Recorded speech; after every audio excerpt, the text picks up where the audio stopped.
বন্ধুরা, আজ দুপুরে রান্নাবান্না হয়ে গেছে। এই দেখো, রান্না করে সব চাপা দিয়ে দিয়ে রেখেছি।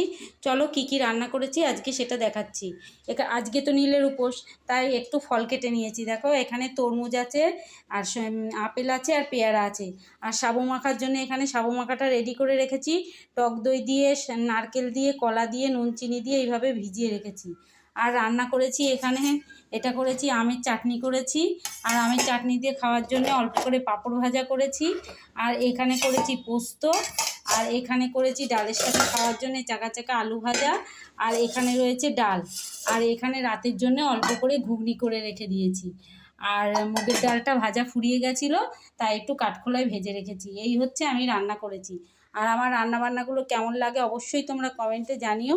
ভালো লেগে থাকলে লাইক শেয়ার ফলো করে দিও। আর ইউটিউব থেকে দেখে থাকলে অবশ্যই একটা সাবস্ক্রাইব করে দিও। আর এইভাবে কে সাবু মেখে খাও অবশ্যই কমেন্টে জানিও।